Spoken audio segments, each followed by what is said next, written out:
नमस्कार साथियों, all India medical students association United से राष्ट्रीय अध्यक्ष भरत बेनीवाल और साथ ही राष्ट्रीय रोजगार संघ के संरक्षक के रूप में आप सभी के सामने लाइव कार्यक्रम में हाजिर हूं और सभी साथियों से इतना ही कहना चाहूंगा कि ज्यादा से ज्यादा साथी लोग जुड़े। सबसे पहले आप सभी को मेरा क्रांतिकारी सलाम, नमस्कार। साथियों, मैं आप सभी से कहना चाहता हूं कि ज्यादा से ज्यादा वीडियो को शेयर जरूर करें ताकि इंफॉर्मेशन पहुंच सके। काफी दिनों से मैं लाइव आया हूं, आपको पता है, क्योंकि हर 10 दिन में 15 दिन में लाइव आता हूं मैं ज्यादा से ज्यादा। क्यों, जो वीडियोस होते हैं वो आपसे शेयर कर दिए जाते हैं, छोटी मोटी चीज जो भी जानकारी होती है उसको लेके। तो साथियों, ज्यादा से ज्यादा आप लोग वीडियो को शेयर करें और आप सभी को इतना ही कहना चाहूंगा कि जितनी भी भर्तियां हैं जिनमें हम लोग जितनी मेहनत कर रहे हैं, भागदौड़ कर रहे हैं, और आप लोग उस भागदौड़ का नतीजा भी देख रहे हैं। जो आंदोलन हमारे चल रहे हैं, हमारा क्रांति मार्च चल रहा है, उसका नतीजा भी आप लोगों के सामने है। साथ ही रोज प्रदर्शन हो, चाहे बड़ी बड़ी रैलियां हो, और आपको सभी को पता है, ज्यादा बताने की आवश्यकता नहीं है, आपके भाई का खौफ अधिकारियों में और मंत्रियों में किस तरह का है, मुख्यमंत्री तक कैसा है, वो आप सभी को पता है।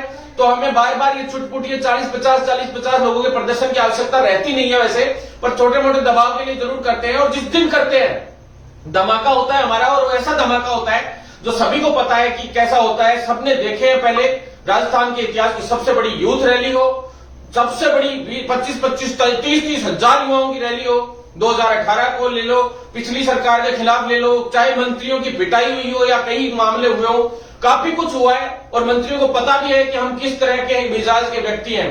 साथियों, मैं आपसे इतना ही कहना चाहता हूं कि भी जो एसओजी में मैंने जितने मुकदमे दर्ज कराए, राजस्थान में एकमात्र आपके भाई ने मुकदमे दर्ज कराए, पैरामेडिकल भर्ती वाला और रीट वाला, तीन मुकदमे दर्ज है। तीनों मुकदमे मेरे नाम से दर्ज है, जो मैंने दर्ज कराए हैं, मेरे नाम से मैंने एफआईआर करवाई, कोर्ट से जाके करवाई। क्योंकि एसओजी में मुकदमा दर्ज कराना आपको पता है सिर्फ जांच में डाल देते हैं और बेवकूफ बना के कर देते हैं इधर उधर।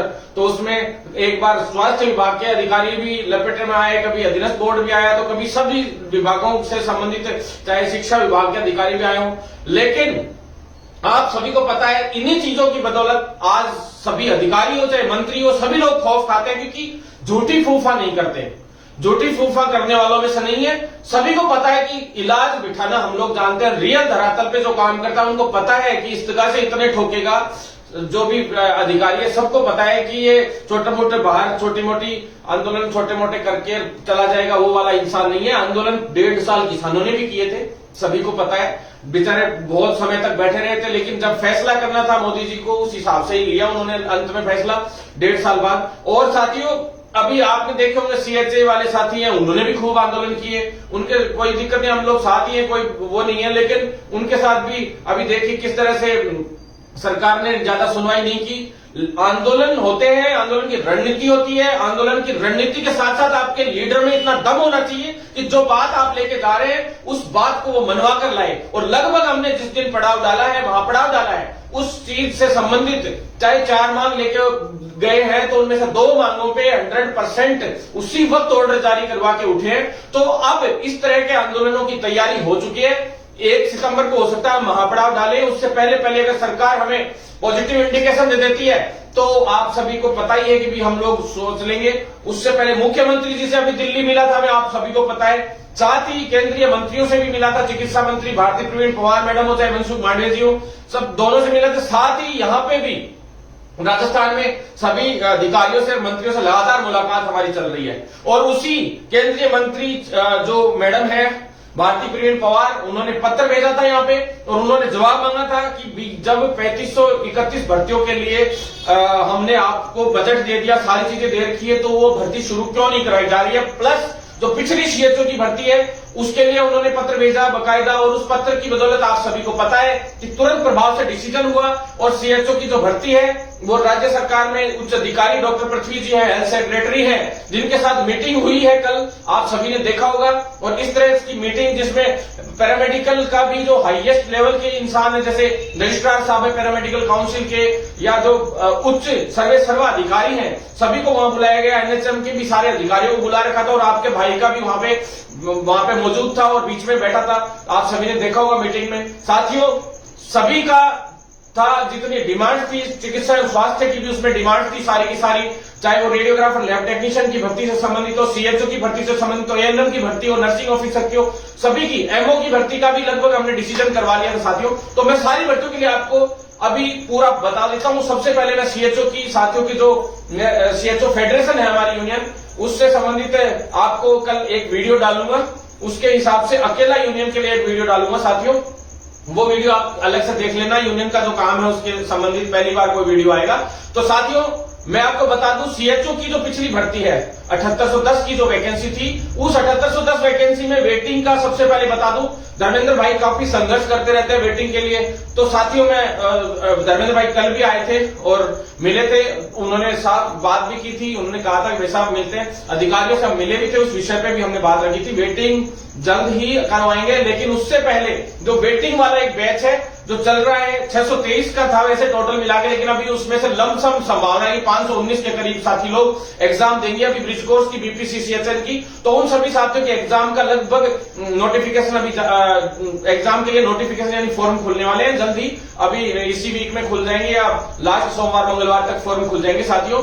तो आपकी प्रक्रिया पूरी है और 3rd वीक तक एग्जाम है, सितंबर के 2nd वीक तक एग्जाम 20 सितंबर तक कंप्लीट कर दिया जाएगा। लेकिन वेटिंग वाली जो सूची है, इसमें से जितने लोग एब्सेंट रहेंगे यानी जो फॉर्म भरेंगे उसी के अकॉर्डिंग 2nd वेटिंग आएगी साथियों, क्योंकि इसमें 125 के करीब 105, 103 इस तरह से कुछ पोस्टें खाली रहने का उम्मीद है। साथ ही स्पोर्ट्स की एक सूची जारी हो जाए, मैं कैसे भी उस प्रयास में लगा हुआ हूं, क्योंकि पीडी साहब जो है एनएचएम के पीडी साहब जो है वो गौरव सैनी जी, अब नए पीडी साहब ने पदभार संभाला है, मैं 2 बार मिल लिया उनसे और उनको कल मीटिंग में भी बुलाया गया था। तो साथियों मैं आपको बता दूं कि जल्द ही उन्होंने आश्वासन दिया कि स्पोर्ट्स की सूची, अभी उन्होंने काम संभाला है, अतिरिक्त चार्ज है, तो इस हिसाब से स्पोर्ट्स की सूची है वो भी जल्द ही जारी होगी साथियों। इसके बाद ट्रेनिंग फंड का भी इश्यूज नॉर्मल सीएचओ का बता देता हूं एक बार बस फटाफट। ट्रेनिंग फंड का आज प्राइवेट का जो है आपने देख लिया होगा, प्राइवेट का फंड आना शुरू हो गया है और पहले भी आया था, 2-4 दिन पहले भी 20-20, 10-10 कॉलेज करके तुरंत फंड आना शुरू हो जाएगा। और साथियों जिनके गड़बड़ हुई हो, मान लो किसी के 10,000 ही आया, 50,000 आना था, तो वो साथी लोग मेरे पास शिकायत भेज सकते हैं, अपन लोग उनके खिलाफ कार्रवाई भी करेंगे, विश्वविद्यालय में भी शिकायत करेंगे। साथ ही जिन्होंने साइन नहीं किए थे उसके बावजूद उनका 10,000 आया, तो हो सकता है उनका एक बार बीच में यह भी हो कि भी कुछ का अभी तक क्लियर नहीं था, तो उनके 10-10 हजार भेज दिए, बाकी के 40,000 भी उनके आ जाएंगे जहां तक मेरी उम्मीद है। और फिर भी कोई दिक्कत होगी तो हम कोर्ट में भी जाएंगे, चाहे न्यायालय में जाएंगे, सब तरीके से लड़ाई को लड़ेंगे और फोर्जरी का केस भी इनके खिलाफ लगाएंगे, पोस्टेज के खिलाफ। रही बात 15th कमीशन के हिसाब से 9 जिलों की सैलरी की, वो स्वायत्त शासन में भी हमने कल मिले थे अधिकारियों से, मैंने लिख के भी डाला था ट्वीट पे। साथ ही साथियों जो वित्त विभाग के नरेश ठकराल जी, उनसे हम मिले थे आज वापिस, तो वापिस कल एक बार और मिल रहे हैं ताकि वो 9 जिलों का क्लियर करवा के जल्द से जल्द आप लोगों के अकाउंट में आने शुरू हो जाए पैसे। 1-2 दिन में, शायद 3-4 दिन में आप 100% सैलरी का हम करवा कर छोड़ेंगे साथियों। इसके बाद आप साथियों सबसे मुख्य रूप से आप न्यू वैकेंसीज के लिए आप आ जाइए, क्योंकि साथियों लगभग मामले हो गए। इंसेंटिव का एक मामला और बता देता हूं। इंसेंटिव साथियों 6 महीने का एक साथ आ रहा है, लगभग 90,000 के समथिंग सभी का, क्योंकि अभी इंडक्शन ट्रेनिंग्स अभी भरतपुर और बीकानेर 1-2 जिलों में तो अभी शुरू हुई है, क्योंकि इंडक्शन ट्रेनिंग के लिए यहां से पहले तैयार किए जा रहे हैं जो है एक्सपर्ट्स, फिर वो एक्सपर्ट्स जिलों से लोगों को बुला के उनको यहाँ एक्सपर्ट्स तैयार करेंगे, फिर वो लोग वहीं जिले में सभी को इंडक्शन ट्रेनिंग देने का प्लान कर रहे हैं ये लोग, जैसे सीएमएचओ लेवल पे ही। तो साथियों जल्द ही सभी सीएचओ की ज्यादातर परेशानियां खत्म होंगी, लेकिन कैडर निर्माण के लिए हमें एक बड़ी लड़ाई लड़नी होगी। उसकी लड़ाई के लिए अब स्टार्टअप करने जा रहे हैं, उससे पहले यूनियन का काम करेंगे, क्योंकि अभी छोटे मोटे मुद्दे लगभग सारे निपटने में आ गए। तो अब कैडर निर्माण और परमानेंट के लिए बड़ा आंदोलन होगा। तो साथियों आप लोग साथ बनाए रखें, बड़े स्तर पर हम लोग आंदोलन करेंगे। अब नई वैकेंसीज के लिए हम लोग बात करेंगे साथियों। राजस्थान के चिकित्सा विभाग के लिए सबसे पहले हमारी तरफ से इतनी बड़ी मेहनत जो चल रही थी, 4-5 महीने हो गए साथियों, कम्युनिटी हेल्थ ऑफिसर की जो भर्ती थी उसको काफी समय से कॉन्ट्रेक्चुअल रूल 2022 सर्विस रूल्स जो बन गए थे उससे भी अप्रूवल लेनी पड़ गई थी, जिसकी वजह से कम्युनिटी हेल्थ ऑफिसर की भर्ती बीच में एक बार वहां अप्रूवल के लिए गई तो 1.5-2 महीने लग गए। एनएचएम एमडी चेंज हुए, कई एमडी चेंज हुए, अभी एमडी का पद भी खाली है, पीडी का भी पद खाली था 1-1.5 महीने से।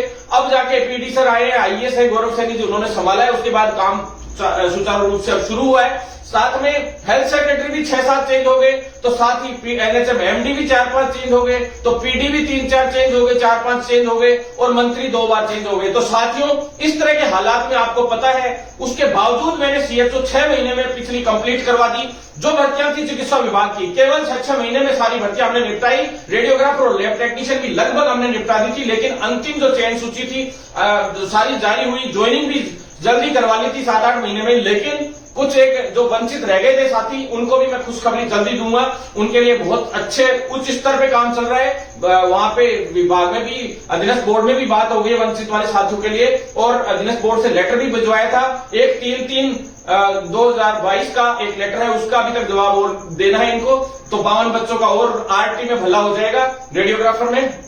साथ ही एक लेटर और था, रिमाइंडर लेटर, जिसकी जितनी पोस्टें खाली पड़ी हैं उन सभी की सूचना भिजवानी थी, तो वो अभी तक भेजी नहीं है विभाग ने, लेकिन जल्दी आरटी और एलटी की सूचना वो भिजवा दी जाएगी। 5-6 दिन से उसी काम में लग रहे हैं हम लोग। और जो खाली पद होंगे लैब टेक्नीशियन और रेडियोग्राफर के वंचित वाले साथियों, उनको जल्द ही उसके अंदर बड़ा लाभ मिलेगा साथियों। और रेडियोग्राफर और लैब टेक्नीशियन की नई वैकेंसी के बारे में मैं अभी बताऊंगा। उससे पहले एक बार एमओ की वैकेंसी के बारे में आपको बता दूं। मेडिकल ऑफिसर की जो नई वैकेंसी है, वो कल आखिरी फाइनल बैठक है साथियों। 840 पदों पे वो भर्ती आ रही है, और नीरज जी जो हैं, डॉक्टर नीरज, वो इसके कन्वीनर बनाए गए हैं। चूंकि नए कन्वीनर बनाए गए हैं, पहले दूसरे जो रेगुलर संभाल रहे थे वो नहीं है, तो इस वजह से थोड़ा सा पूरा सा वो पढ़ के और तरीके से सारा काम कर रहे हैं। तो कल आखिरी फाइनल बैठक है। लगभग संभावित ये है कि परसों तक विज्ञप्ति जारी हो जानी चाहिए, मतलब 27 तक विज्ञप्ति जारी होने की पूरी संभावना है मेडिकल ऑफिसर की। और साथियों 100% है कि उसमें छोटी मोटी हो सकता है 1000 रुपए के समथिंग, उसके अंदर फीस भी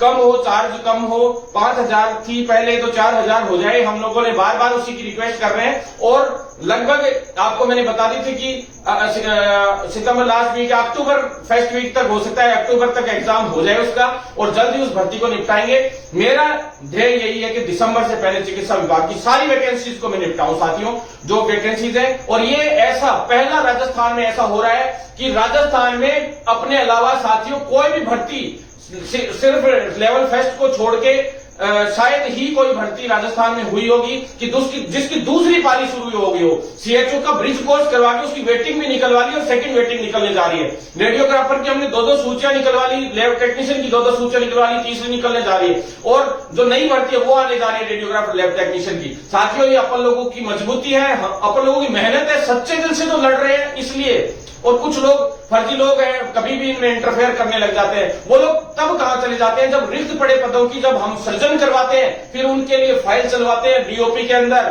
फिर वित्त में भागते हैं, डीओपी में भागते हैं, और फिर वहां से क्लियर करवा के पदों को सृजित करवा के सारा काम हम करवा के लेके आते हैं। विज्ञप्ति जारी करवाने के लिए लोग कहने लग जाते हैं विज्ञप्ति जारी कराओ, विज्ञप्ति जारी।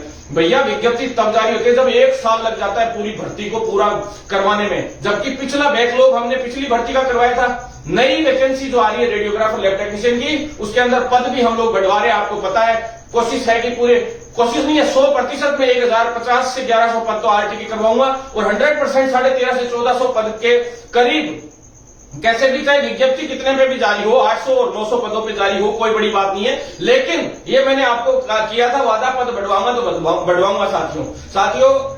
आप लोग चिंता ना करें। साथ ही इसके अंदर जो फाइनल ईयर की जो कई स्टूडेंट्स फोन करते रहते, तो ये लिखित परीक्षा से भर्ती कराने का मैंने फैसला किया था, और लिखित से ही हो रही है। हमारी ही बात मानी जा रही है।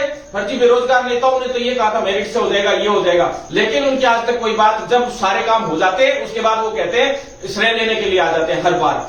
इसी चीज की वजह से खटकी हमारे बात। और आज ये हालत है कि मैं उन फर्जी बेरोजगार नेता लोगों की मैं पोल खोल के छोड़ूंगा साथियों, जल्द से जल्द। हर एक भर्ती में हम बताएंगे, अब लोगों को इंफॉर्मेशन देंगे कि ये भर्ती इतने तारीख को ये विज्ञप्ति जारी होगी, इतने तारीख तक इस महीने में ये होगा वो होगा, क्योंकि इनको विज्ञप्तियों की तारीख पता चल जाती है, महीना पता चल जाता है, और ये 10 दिन पहले फर्जी तरीके से प्रदर्शन करके दिखा देते हैं और फिर श्रेय लेने का काम करते हैं। तो साथियों, वो दुकानें अब बंद करेंगे। उन दुकानों को बंद करने के लिए भारत बेनीवाल दूसरी भर्तियों के अंदर क्लियर तरीके से सिर्फ इंफॉर्मेशन और सब तरीके से मैं डालना शुरू हुआ हूं। साथियों, सरकार 4 साल हो गई, 4 साल में एक भी भर्ती राजस्थान में चिकित्सा विभाग के अलावा आप बताइए कौन सी भर्ती पूरी हुई है? अगर हुई भी है तो आधी प्रोसेस तक पहुंची है या नियुक्ति नहीं मिली है। और जब लगभग भर्तियां रद्द भी हो रही है, जैसे रीट जैसी भर्ती रद्द हो गई, कभी वो सीबीआई जांच की मांग करते हैं, कभी पद बढ़ाने की मांग कर देते हैं। एक ही भर्ती में 5-5 तरीके की मांगे कर देते हैं, फिर जो मांग पूरी हो जाती है उसमें कह देते हैं हमने ये करा दिया, हमने वो करा दिया।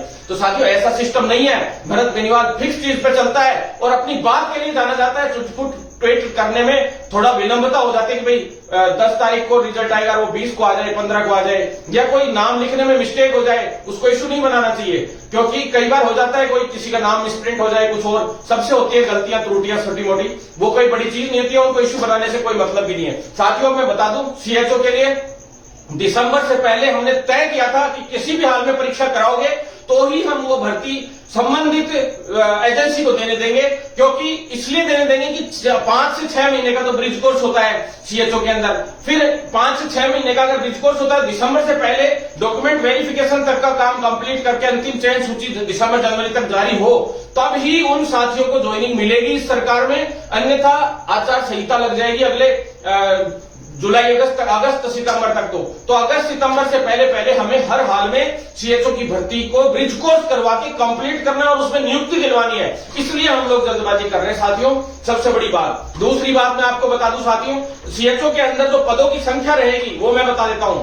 3071 तो है नॉन टीएसपी, और टीएसपी एरिया है जो 470, यानी कि टोटल मिला के 3541 पद होने की संभावना है। यानी 3531 थे, अब 3541 की लगभग संभावित है। और इसमें आगे चल के हम 1800 वाली फाइल जो दिल्ली से अभी क्लियर करवा के लाए हैं, जिसकी जो ये भर्ती है इसमें तेजी आई है केंद्रीय मंत्री जो प्रवीण पवार की वजह से, जहां मिले थे अभी उसकी वजह से, और स्पीडली काम होने शुरू हुए। सीएचओ की गाइडलाइंस उसी वजह से जारी हुई थी केंद्र से, हमने इनको ढंग से जो नोटिस दिलवाया था उसी का नतीजा, और उसी का नतीजा है कि सीएचओ की अब भर्ती होने जा रही है साथियों।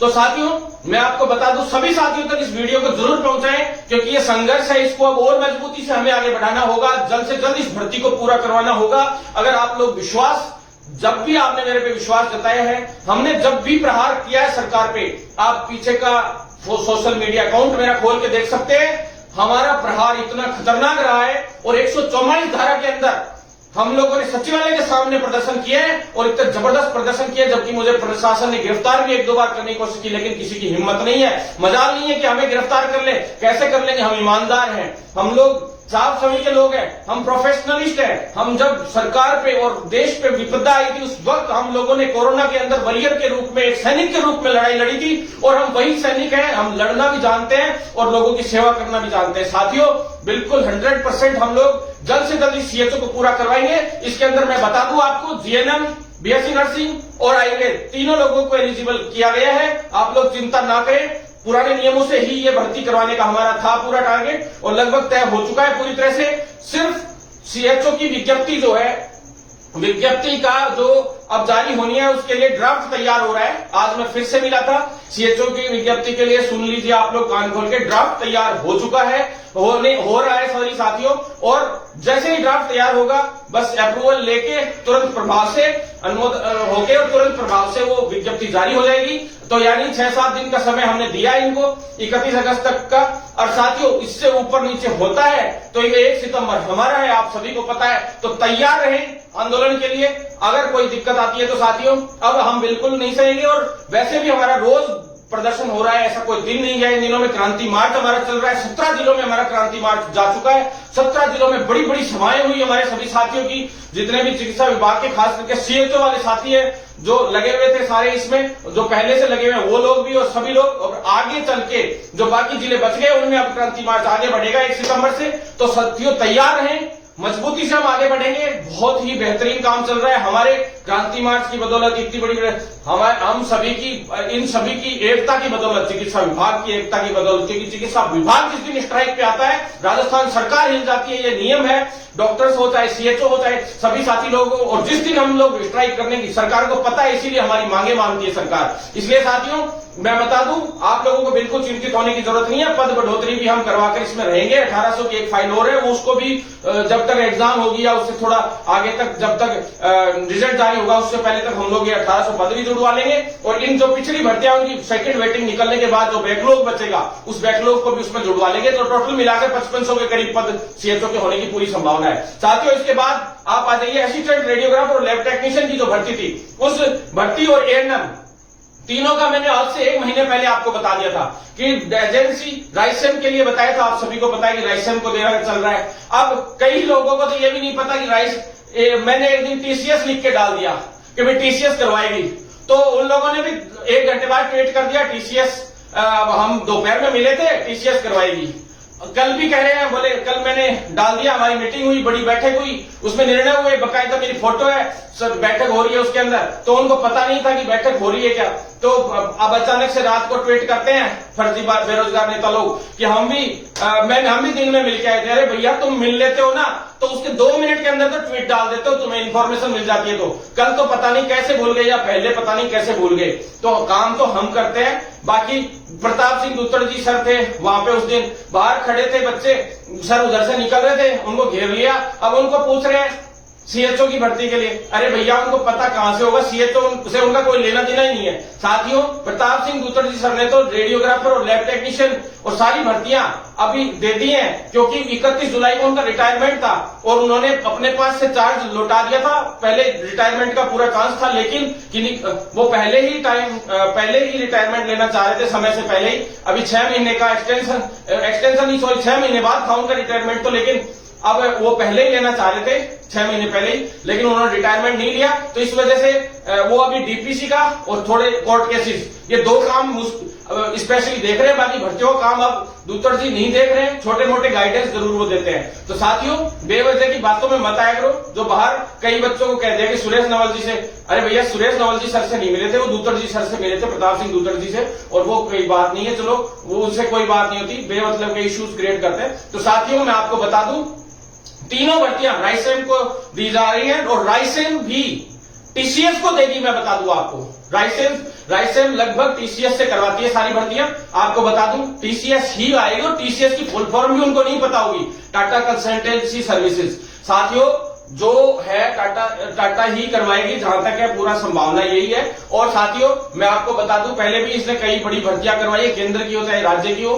और साथियों, कल की मीटिंग का मैंने बता दिया। और सबसे बड़ी बात अब मैं बता दूं सिलेबस की। कई लोग कह रहे थे सिलेबस, साथियों 5 महीने पहले मैंने वीडियो में डाला था कि सिलेबस लगभग वही चीजें रहती है। सभी भर्तियां चिकित्सा विभाग की हैं, उसके अंदर 80% तो जो है उससे रिलेटेड आता है, जो आप पढ़ रहे हो, चाहे पैरामेडिकल फील्ड का है, चाहे नर्सिंग का है, चाहे एएनएम से रिलेटेड हो। एएनएम की बहनों को भी मैं बता देना चाहता हूं, 80% तो आपके उसमें से आएगा, जो आपका जो पूरा आपने पढ़ा है, जो डिप्लोमा किया या डिग्री किया है, उसी के दौरान जो पढ़ाई की आपने, यानी जो योग्यता है उससे रिलेटेड, जो डिग्री या डिप्लोमा है उससे रिलेटेड, यानी जो संवर्ग से आप हो। बाकी का 20% के अंदर जीके भी आ गई, छोटे मोटे 2-1 क्वेश्चन, 2-3 क्वेश्चन मैथ के आ गए, 2-3 इंग्लिश के भी आ गए, रीजनिंग के भी आ गए 2-3, और बाकी 10 नंबर का जीके आ गया। इस तरह से मिक्सअप होके 20 नंबर का 20% जो है इस तरह से आता है। तो साथियों, आप लोग बेमतलब की बातों में कई लोग गुमराह हो जाते हैं। अब कई लोगों को ये हो रहा है कि लिखित से मैंने कितनी बार कहा था, आज से 3 महीने पहले भर्ती की विज्ञप्ति जारी हो जाती, 5 महीने पहले सिलेबस बन रहा था, लेकिन उस सिलेबस के लिए रजिस्ट्रार साहब को कल मीटिंग में बुलाया। साथियों, रजिस्ट्रार साहब से कहा गया है आरपीएमसी बनाएगी अभी सिलेबस पूरा का पूरा। आप सभी को बोलता, उसी दौरान मैंने सिलेबस के दौरान जो फार्मेसी काउंसिल के अंदर जो एग्जिट टेस्ट शुरू करवाया, एग्जिट एग्जाम रजिस्ट्रेशन के लिए, फर्जी रजिस्ट्रेशनों को रोकने के लिए भी रजिस्ट्रेशन हो, बाहर से कोई रजिस्ट्रेशन कराने आता है तो उसकी पहले परीक्षा होगी काउंसिल के अंदर, उसी तरह से आरपीएमसी के अंदर भी अब एग्जाम रखी जाएगी और जो एग्जाम पास होगा उसी का रजिस्ट्रेशन होगा। तो इससे क्या है, फर्जी लोग ऑटोमेटिक रुक जाएंगे और आप लोगों को चिंता करने की जरूरत नहीं है। साथियों, जल्द से जल्द भर्ती आ रही है और कई फाइनल ईयर के साथी लोग भी मेरे को फोन करते रहते हैं कि वैसा हमारी तो एग्जाम अभी लेट है थोड़ी सी, हमारा नंबर। साथियों, जब तक आप लोगों के एग्जाम रिजल्ट जो आता है इस भर्ती का परिणाम जो घोषित होगा उस परीक्षा का, तब तक अगर आपकी फाइनल ईयर हो जाती है और रजिस्ट्रेशन हो जाता है, तब तक आप लोगों के लिए सही रहेगा कि भाई आप लोग इसमें एलिजिबल रह सकते हैं। तो साथियों, लगभग मान लीजिए कि दिसंबर से पहले, लेकिन लगभग दिसंबर में इसका पेपर होगा और जनवरी फरवरी के अंदर हर हाल में लगभग नवंबर दिसंबर में एग्जाम होगा और जनवरी फरवरी में परिणाम घोषित हो जाएगा। प्रयास चल रहा था कि ऑनलाइन हो, लेकिन ऑनलाइन वाला बैठने में भी दिक्कत आ रही है। हम प्रयास कर रहे हैं कि ऑनलाइन एग्जाम हो इसके अंदर, जिससे पेपर और ये सब चीजें आउट होने का नहीं रहे झंझट और सारी चीजें तरीके से हो। साथियों, पद बढ़ोतरी की मैंने बताई थी कि इसमें फाइल हम लोग पद बढ़वा रहे हैं। और साथियों, उसके बाद मैं आपको बता दूं, जो नर्सिंग ऑफिसर और फार्मासिस्ट की, साथियों दोनों भर्तियां एमएनआईटी को दी गई थी। दोनों भर्तियों में दोनों भर्तियां एमएनआईटी को दी गई थी। आज से 3 महीने पहले फाइल भेज दी गई थी, लेकिन हमारा विरोध और आंदोलन इतना मजबूत था उस वक्त, लगातार क्रांति मार्च चल रहा था, सारी चीजें थी, तो लिखित परीक्षा पे हम लोग अड़े हुए थे। लिखित परीक्षा के लिए एक आदेश भी जारी हुआ डीओपी से, आपने देखा होगा, एक संशोधन होकर आया था।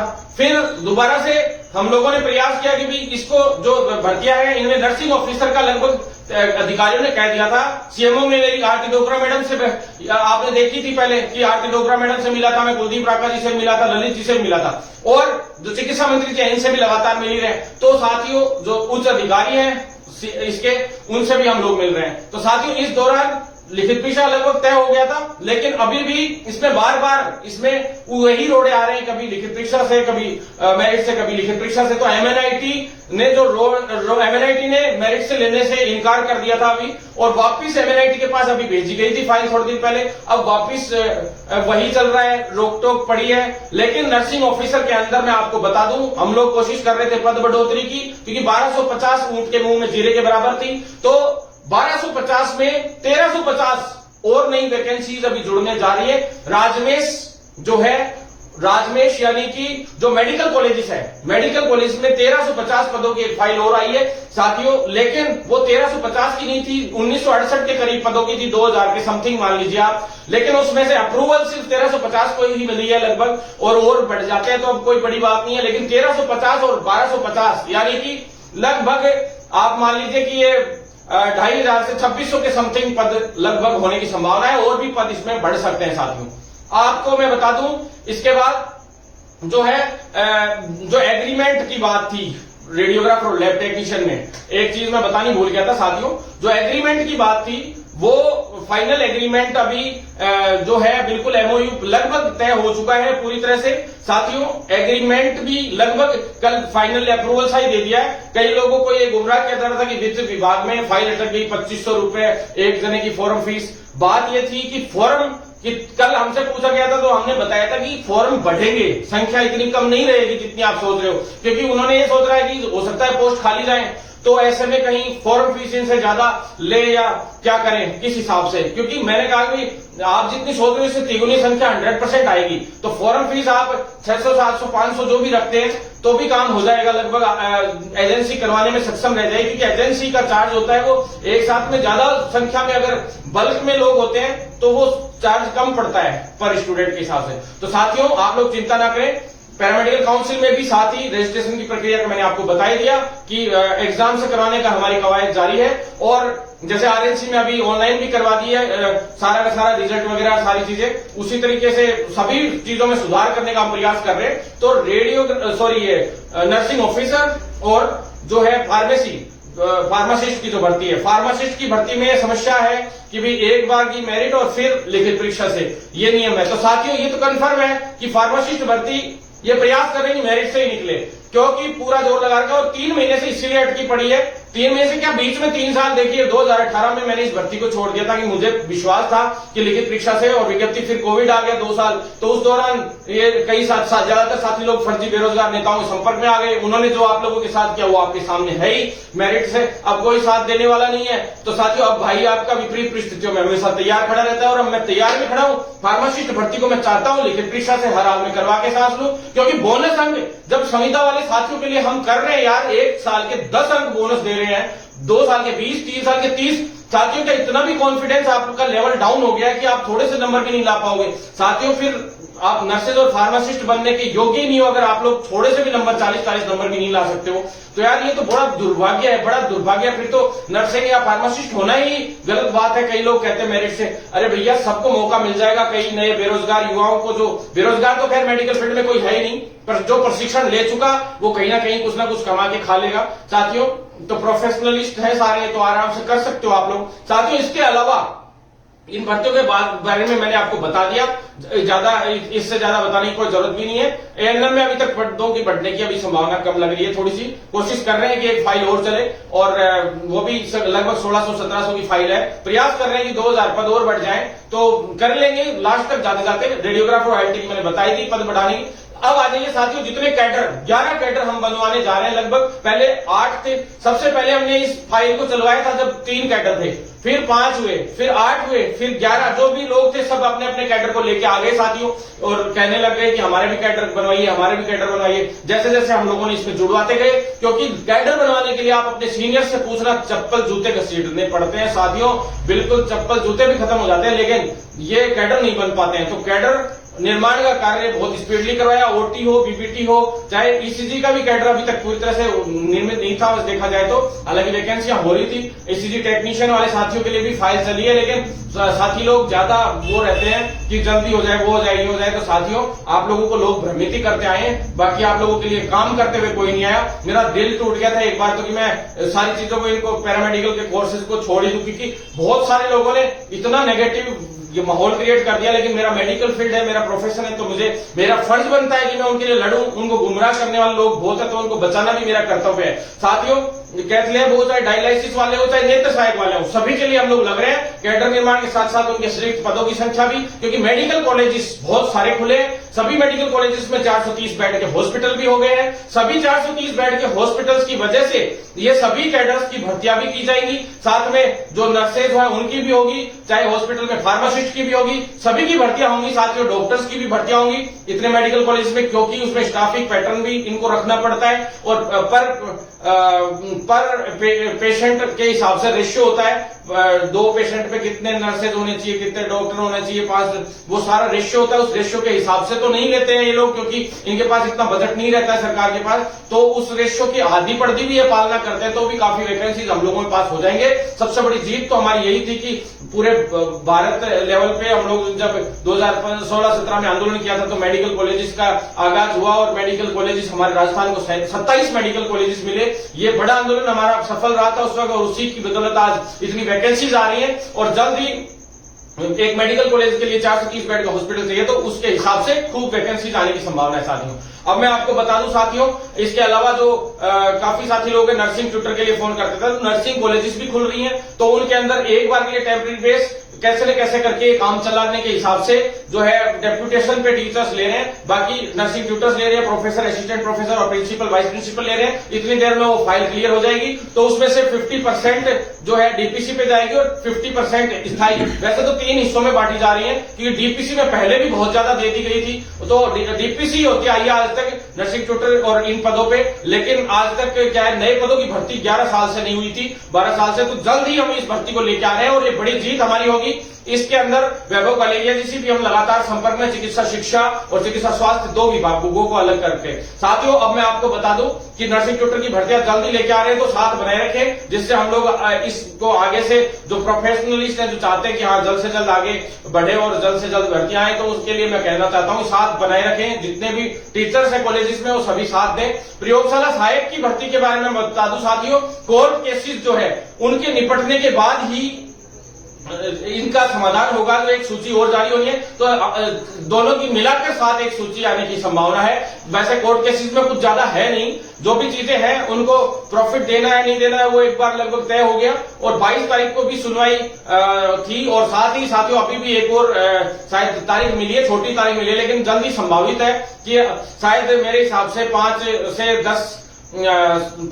से 10 तारीख के बीच में, लगभग सितंबर के बीच में, मतलब 1 से 10 सितंबर के बीच में भी संभावित है कि एक सूची और जारी हो जल्द से जल्द, और सभी साथियों का जो वंचित रह गए उन सभी का भी नंबर आए। क्योंकि जो पहले वाली सूची है उसमें से काफी लोगों ने ज्वाइन नहीं किया है, तो वो भी एक सूची आएगी उसमें से निकल के, और साथ में जो आगे के जो काफी साथी लोग हैं जिनको कोर्ट से लाभ मिलेगा या दूसरी कुछ चीजें रह गई थी, वो सारी चीजें जोड़ जाड़ के पूरा निकाल के एक साथ में सूची निकालने की हमारा प्रयास है साथियों। इसके बाद आपको मैं बता दूं कुछ एनएचएम की वैकेंसीज 3500 जो मेडिकल की वैकेंसीज थी चिकित्सा विभाग की, जो सीएचओ की थी, उसके अलावा 9000 टोटल वैकेंसीज बताई दी गई थी कि भी एनएचएम के अंदर, लेकिन उसमें से 3500 वैकेंसी 40,000 पे स्केल वाले सीएचओ की थी। बाकी जो थी, चाहे सेकंड ग्रेड स्टाफ नर्स की हो, पैरामेडिकल स्टाफ की हो, फार्मासिस्ट की हो, आयुर्वेद वाले हो, साथी लोगों की हो, इन लोगों की हो, कंप्यूटर ऑपरेटर की हो, मैनेजमेंट कोटे की हो, मैनेजमेंट जो संभालने वाले कर्मचारियों की हो, तो साथियों ऐसे सभी साथियों के लिए जो भर्ती बची हुई थी वो आरएचएस ने मना कर दिया है है, उसकी फाइल रिटर्न कर दी है विभाग को,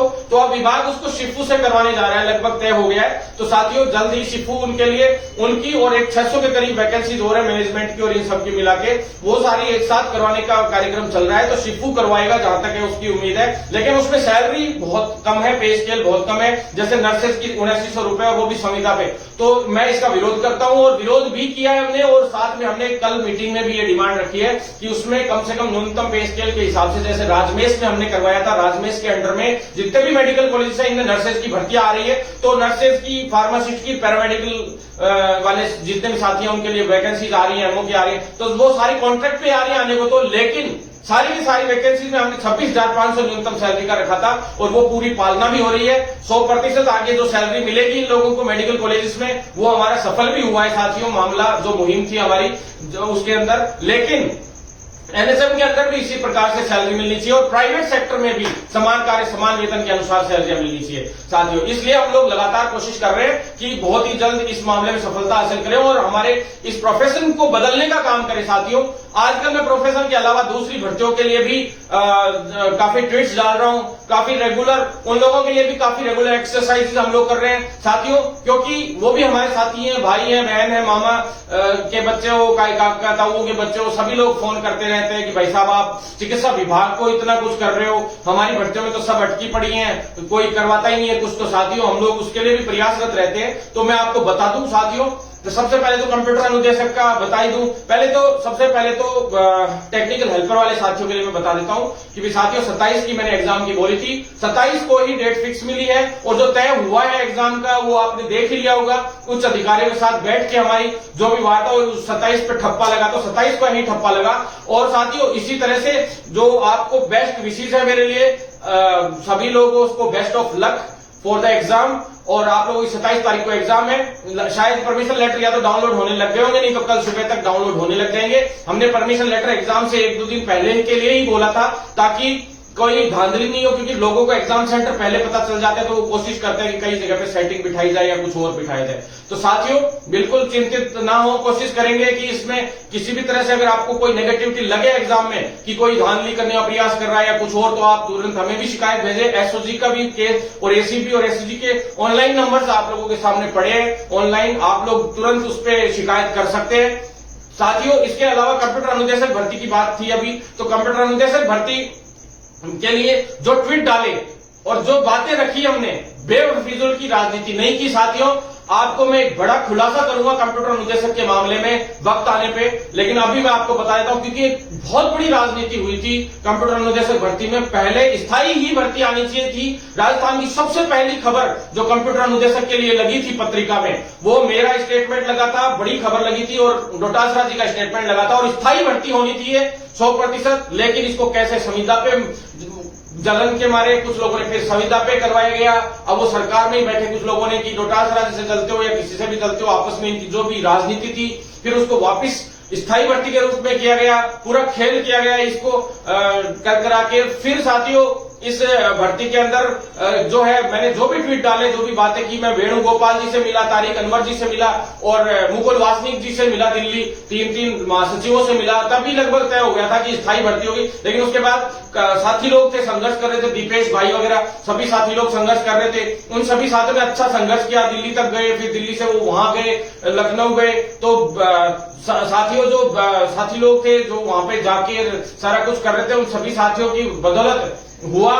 साथ ही हमारे भी सभी का संघर्ष था मिला जुला के साथियों लगभग। तो इसको स्थायी किया गया। स्थायी के बाद साथियों जो कुछ लोगों ने खुद ही राजनीतिक इसमें हवाई फैला के खुद को चमकाने की प्रयास किया साथियों, और वो किन के द्वारा भेजे गए, क्या भेजे गए थे, किस तरीके से थे वो, जो साथी लोग रियल में संघर्ष करने गए थे उनके साथ जाके उन्होंने भी अपना नाम चमकाने का प्रयास किया साथियों। लेकिन रियल में यही था कि भी जो इस धरातल पे काम करने वाले लोग थे, दीपेश भाई, ये लोग सभी साथी लोग, जो पूरा ग्रुप था इन लोगों का, वो साथी लोगों को मैं शुभकामना देता हूं कि उनकी वजह से आज कंप्यूटर अनुदेशक भर्ती स्थायी रूप में इतनी मजबूती से आगे बढ़ी साथियों।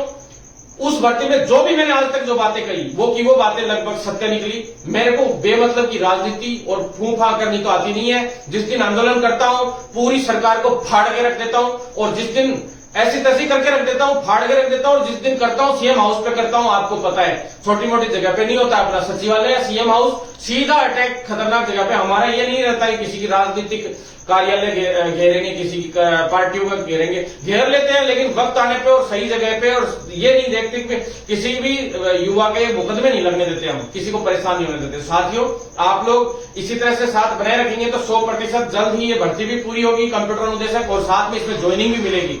मुझे नहीं पता साथी लोग जो कंप्यूटर अनुदेशक वाले हैं या जो भी साथी लोग हैं, कुछ एक दो लोग बोलते रहते हैं कि ये वो, तो साथियों मैं भी आपके लिए काम ही कर रहा हूं। मुझे सिर्फ जो फर्जी राजनीति है उससे बिल्कुल 1% भी पसंद नहीं है, जो फर्जी लोग राजनीति करते हैं उनके। मैं साथियों आपसे इतना ही कहना चाहता हूं कि आप लोग साथ बनाए रखेंगे तो 100% आप लोगों का जल्दी काम होगा। साथियों, वीडियो वाले साथी है उनको मैं बता दूं, सभी साथियों का जो दस्तावेज सत्यापन का काम है वो जल्द ही शुरू होने वाला है। साथियों, विभाग जो है, पंचायत राज विभाग है, वहां से जो एक्सपर्ट कमेटी है, वो कमेटी की जो है अभी बैठक है एक दो दिन में, और वो तय लगभग हो चुका है। जो आपका जो शेड्यूल है वो भी तैयार हो चुका है। अगले वीक या लगभग 7-8 दिन के अंदर अंदर, हर हाल में हो सकता है 2 दिन में ही हो जाए, पर जल्द ही आप लोगों का वीडियो वाले साथियों का जो दस्तावेज सत्यापन शुरू होने वाला है। और आप लोग तैयारी रखें, अपने दस्तावेजों को तैयार रखें, पूरे डॉक्यूमेंट्स कंप्लीट रखें। साथियों इसके अलावा फायरमैन वाले साथी हैं, उनके लिए अब मैं आखिरी चीज बता दूं, जितने भी साथी हैं फायरमैन वाले साथियों, इसके साथ फर्स्ट ग्रेड और सेकंड ग्रेड की भी मैं आपको एक सूचना दूंगा साथियों। इसलिए आप लोगों से मैं कहना चाहता हूं कि फायरमैन वाले और एएफओ के साथी हैं, असिस्टेंट फायरमैन ऑफिसर जो है, उन सभी साथियों के लिए मैं एक बात कहना चाहूंगा साथियों। कल मुझसे एक ट्वीट में पहली बार गलती हुई, उस गलती की बदौलत कविता चौधरी और सुनीता चौधरी वर्ड का मिसप्लेस हुआ मुझसे साथियों। गलती से वो लिखा गया, क्या है, लिखते टाइम कविता टाइप हुआ और सुनीता उसमें लिखा हुआ आ गया, तो उसी में कुछ लोगों ने बवाल बना दिया, राजनीति कर ली। अरे भैया, मेरे झुंझुनू के साथी थे, अभिषेक वगैरह, ये लोग जो साथी लोग थे, सिद्धार्थ था झुंझुनू, जो सारे साथी लोग मिले थे मुझसे, उन सभी साथियों ने मुझे ये कहा था कि भाई साहब आप कैसे भी करके हमारी भर्ती में जो है फिजिकल और जो प्रैक्टिकल का काम शुरू करवाइए, बहुत विलंब हो रहा है। तो काफी पीड़ित थे वो साथी लोग, उन्होंने मुझे कहा, मैंने कहा झुंझुनू से जाते ही सबसे पहले तुम्हारी डिमांड रखने का प्रयास करूंगा साथी। आप लोगों ने जब बोला है तो वो मेरे रिश्तेदारी में भी थे साथी, तो मैंने कहा चलो ठीक है मैं प्रयास करूंगा। साथियों, मैं आया, मैंने बातें रख दी, 3 दिन का गैप हुआ है झुंझुनू के बाद, 4 दिन का जो भी है, आते ही मैंने शुरू किया काम। लेकिन साथियों मुझे नहीं पता था कि कुछ राजनीतिक लोगों को इतनी ज्यादा चिढ़ लगती है कि ये भर्तियों में ये क्यों दे रहा है इन्फॉर्मेशन। आग देखो कितनी लग रही है कि भाई ये क्यों दे रहा है इन्फॉर्मेशन, ये क्यों। अरे भैया तुम अपना काम करो ना, नहीं तो इलाज भी हमें ढंग से करना आता है। बहुत अच्छा इलाज करता हूं मैं, बहुत शानदार वाला इलाज करता हूं मैं, ऑनलाइन और करता हूं लाइव करके। तो आप कई मंत्रियों से पूछ लेना, पिछली सरकार वालों से पूछ लेना, खूब हुए थे। उन्हीं के क्षेत्रों में गाड़ियां भी फूट जाती है, पता नहीं क्या क्या हो जाता है। लेकिन थोड़ा हिसाब से आप लोग थोड़ा ध्यान रखिए, हिसाब से रहिए, फायदे में रहेंगे। जब मेरे भर्तियों में आप लोग इंटरफेयर कर रहे हो बेवजह का, तो हम ये नहीं करेंगे इंटरफेयर, हम लोग तो इन्फॉर्मेशन और सही सूचना देने का प्रयास करेंगे, जिससे क्या है लोग भ्रमित नहीं हो। हर बार यही होता है कि विज्ञप्ति जारी होनी होती है, 2 दिन पहले पता लगा लेते हैं और 5 दिन पहले पता लगा लेते हैं, 2 दिन पहले प्रदर्शन कर देते हैं और कह देते हैं हमने करवा दी। तो वो चीज मुझे सामने लानी है हर एक की। अब हर चीज की इन्फॉर्मेशन हम लोग प्रयास करेंगे कि जल्द से जल्द आप लोगों तक पहुंचाएं। सिर्फ इन्फॉर्मेशन इसलिए आप लोगों तक पहुंचाई जाती है क्योंकि फिर कोर्ट केसेस वो लोग उठाते हैं और कोर्ट केसेस से पता नहीं क्या क्या करते हैं साथियों। तो मैं आपको बता दूं, जो इन चीजों की फर्जी राजनीतियों में नहीं पड़ता, ईमानदार आदमी हम लोग आर पार की लड़ाई लड़ते हैं और सरकार के खिलाफ इसीलिए एसओजी में मुकदमे दर्ज कराने की हिम्मत रखते हैं। आज तक एक मुकदमा लोगों ने थाने में करा दिया होगा, एप्लीकेशन दे दी होगी, जांच के लिए लिख दिया होगा, इससे ज्यादा कुछ नहीं हुआ। जो मुकदमे दर्ज हुए एसओजी में भरत बेनीवाल के नाम से ऑनलाइन पोस्ट किए हुए हैं, आप लोग देख लीजिएगा खोल के। अभी भी हम लोग जाते हैं, हमारी पड़ती है सुनवाइयां एसओजी के लिए, हम लोग जाते हैं, कई बार हमें बुलाया जाता है। और साथियों जो मुकदमे दर्ज है, चाहे रीट का हो चाहे पैरामेडिकल भर्ती का हो, जो मुकदमे हैं वो कोर्ट से जाकर हमने मुकदमे दर्ज कराए थे, तब जाके फर्जी बाहर हुए थे, फर्जी पकड़े गए थे, जो भर्तियों में खुलासे हुए थे। साथियों सच्ची लड़ाई लड़ते हैं फर्जीवाड़े के खिलाफ। कानून के लिए भी मुख्यमंत्री से स्पेशल मिले थे, तरीके से मिले थे और सारी चीज हमने स्पेशल पॉइंट टू पॉइंट रखी थी, क्योंकि हमें लीगल नॉलेज भी है, हम मेडिकल तो है ही, साथ में ऊपर से लॉ भी अब एंड पे आ गई है, लॉ भी हमने कर लिए और हर तरीके से नॉलेज रखते हैं। इसी वजह से सारी चीजें हमारी सफल रहती है। साथियों मैं बता दूं आपको, फायरमैन और सारे साथी लोग, उन सभी साथियों ने मुझे कहा था, मैं चला गया और जाके मैंने सारी इंफॉर्मेशन डाल दी और वही चीज आज आंदोलन के बाद सामने आई आप लोगों की, आपने देख ली होगी कि वो बातें आई है सामने। जो बात मैंने कल कही थी वही आ गई।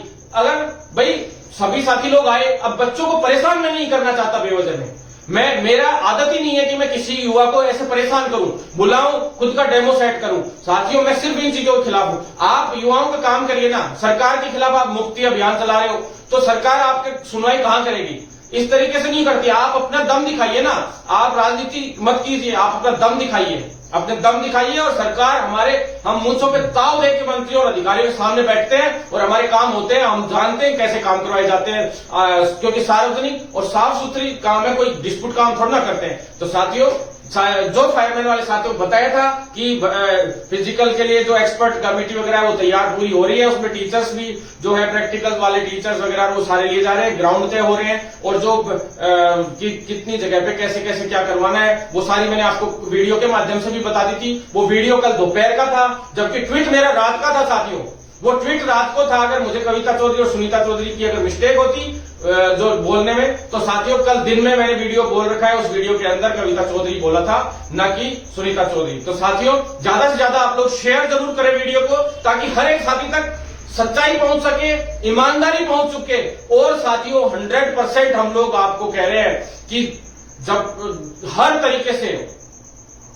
तरीके से आप लोगों के लिए इसी तरह से लड़ते रहेंगे। और सत्यमेव जयते वर्ड यूज तो बहुत करते हैं लोग, लेकिन इसको पालना करवाना नहीं जानते, इसको इंप्लीमेंट करना नहीं जानते। तो हम आपको कहना चाहते हैं कि साथियों, रियल में लड़ेंगे और जीतेंगे।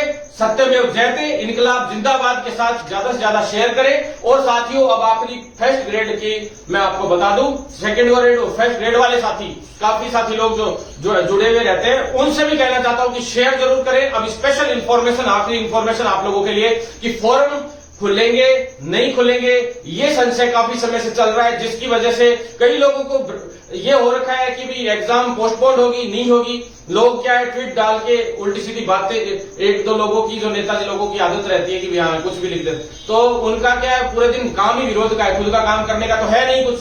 तो साथियों, मैं आपको बता दूं कि भाई डीओपी के अंदर कल भी बैठक हुई थी और बैठक अभी वापिस भी है। साथियों, मैं आपको बता दूं, जो 2 साल का जो आयु के हिसाब से बढ़ाया गया है सीएम साहब के द्वारा, तो सुन लो साथियों, मैं आपको क्लियर कहना चाहता हूं, अगर कुछ एक भर्तियां जिनकी अभी 1 महीने में एग्जाम्स हैं, उन भर्तियों की तो मैं नहीं कहता, लेकिन कुछ ऐसी वैकेंसीज हैं जिनके अंदर अभी लेट है, विलंब से हैं, उन भर्तियों के अंदर जो 2 साल वाला जो मामला आ रहा है, पहले ईडब्ल्यूएस का हुआ था, वो फॉर्म रीओपन करने की चांसेस बढ़ चुके हैं। जो उच्च अधिकारी थे आरपीएससी के, उनसे हम लोग मिले थे, उन अधिकारी ने कहा था कि भी ये जब किया ही गया है अभी तो 100% लग ही रहा है कि ये इंप्लीमेंट होगा, ऐसा उन्होंने कहा था, पूरा ही चांस है। लेकिन जो एग्जाम डेट है वो पोस्टपोन्ड नहीं हो, उसके लिए अधिकारी भी चाहते हैं कि डेट पोस्टपोन नहीं हो। आरपीएससी की कल भी एक एग्जाम डेट पोस्टपोन हो गई, आप सभी को पता होगा। लेकिन हम ये चाहते हैं कि अगर वो करवाएं भी, इस तरह के नियम लागू भी करें, तो उसके अंदर एग्जाम डेट पोस्टपोन नहीं होनी चाहिए, ताकि जो साथी लोग तैयारी कर रहे हैं उन सभी साथियों के दिक्कत नहीं आए। और अगर हो भी तो 10-5 दिन की, 15-20 दिन की तो बात नहीं होती, लेकिन फॉर्म ऑनलाइन ओपन होने के पूरे चांसेस है फर्स्ट सेकंड ग्रेड में। साथियों, मैं ये नहीं कह रहा, 100% नहीं कह रहा, लेकिन जो सूचना मेरे को सूत्रों से मिली, जो अधिकारियों से मिली, डीओपी से मिली, मैं उन सभी सूचनाओं को आपसे शेयर कर रहा हूं। साथियों, ऐसी कोई बात नहीं थी, मुझे कोई मजा नहीं आता किसी भी चीज में। अब हम तो प्रयास यही कर रहे हैं कि 2 दिन 3 दिन के लिए खुले, अगर खुले भी तो फॉर्म, और फॉर्म खुल के तुरंत फटाफट इसमें कार्रवाई हो जाए, और जो बाद में जिनके फॉर्म भरे जाए उनका एग्जाम सेंटर एक जगह पे रख के और इस तरीके से अलग से पूरा सिस्टम करवा करू के एक साथ में सम्मिलित रूप से हो जाए तो भी बेस्ट है। और हम तो ये सरकार से चाहते हैं कि जल्द से जल्द भर्ती पूरी करा दो आप कैसे भी करके, क्योंकि ईडब्ल्यूएस के चक्कर में जैसे ही आपने गड़बड़ हुई थी पिछली बार, वो भर्तियों में विलंबता हुई थी, कितनी दिक्कतें आई थी, उन तरह की दिक्कतें नहीं आनी चाहिए। क्योंकि अगर सरकार की मंशा है भर्तियां कराने की, तो ये 2 साल वाला जो रूल था ये बहुत पहले लाना चाहिए था, जबकि ये काफी समय से डिमांड चल रही थी, कोविड की वजह से भी प्रॉब्लम्स थी। तो साथियों, हमने सरकार से इतनी बात कही थी, अधिकारियों से भी यही बात की थी, कहीं सरकार इन भर्तियों को अटकाना तो नहीं चाह रही, इस तरह की बातें कई बार दिमाग में आती हैं। लेकिन साथियों, जिस तरह के हालात भर्तियों को लेकर चल रहे हैं, जितनी भर्तियां हर तरीके से घोषणाएं तो खूब हो रही है और भर्तियां प्रोसेस में भी खूब सारी है, लेकिन पूरी एक भी अभी तक नहीं हुई है। जहां भी है कभी किसी चीज में अटक जाती है, कोई किसी चीज में अटक जाती है। तो साथियों, साथ बनाए रखेंगे तो 100% इसी तरह से आप लोगों के लिए लड़ते रहेंगे। और साथियों, राजनीति से दूर होके इन सब चीजों को, इन भर्तियों को, मैं एक आध बेरोजगार नेता उनसे भी विनती करना चाहता हूं कि हो जाने दो भाई इनको भर्तियों को जल्द से जल्द, और कैसे भी करके इन बेरोजगार युवाओं को 4 साल से एक भी भर्ती नहीं मिली है। वैसे देखा जाए तो सारी भर्तियां अटकी पड़ी है चिकित्सा विभाग के अलावा, और कोई एक आध भर्ती हुई है लेवल फर्स्ट को छोड़ के, कोई भर्ती नहीं हुई है, सारी भर्तियां हैं। तो आप लोगों से निवेदन करना चाहता हूं कि साथियों, अपनी पढ़ाई पे ध्यान दिया करो। ऑटोमेटिक अब भर्तियां हो रही हैं, कोई दिक्कत आने वाली दिक्कत लग नहीं रही। हर भर्ती को फुल स्पीड से, चाहे अधीनस्थ बोर्ड हो चाहे आरपीएससी हो, सभी कोशिश कर रहे हैं कि जल्द से जल्द भर्तियां हो। हम अधिकारियों से मिलते हैं, मंत्रियों से मिलते हैं, और जिस दिन जिस भर्ती में दिक्कत आएगी इतना जबरदस्त विरोध करेंगे, फाड़ के रख देंगे सरकार को, ये मेरी गारंटी है। तांडव मचाना किसको कहते हैं, ये भरत बेनीवाल के पहले की वीडियोस निकाल के देख लेना, और राजस्थान सरकार से पूछ लेना, पुलिस प्रशासन से पूछ लेना, और उच्च अधिकारियों से पूछ लेना कि तांडव मचाना किसको कहते हैं। राजस्थान सरकार कान खोल के सुन ले, जल्द से जल्द इन भर्तियों को स्पीडली पूरा करवाए, सारी चीजों को कंप्लीट करवाए, जिससे क्या है रोजगार मिल सके। और साथियों, इन चीजों को पूरी तरह से हम लोग साबित करके दिखाएंगे कि जल्द से जल्द ये भर्तियां पूरी कैसे होती हैं। धन्यवाद साथियों, इनकलाब जिंदाबाद, सत्यमेव जयते। साथियों, ज्यादा से ज्यादा वीडियो को शेयर करना ताकि इन्फॉर्मेशन सारी पहुंच सके। लंबा लाइव रहा, लेकिन अगली बार से क्या है, भर्तियों के छोटे वीडियो डाल दिया करेंगे ताकि आप लोगों तक पहुंच सके। धन्यवाद साथियों।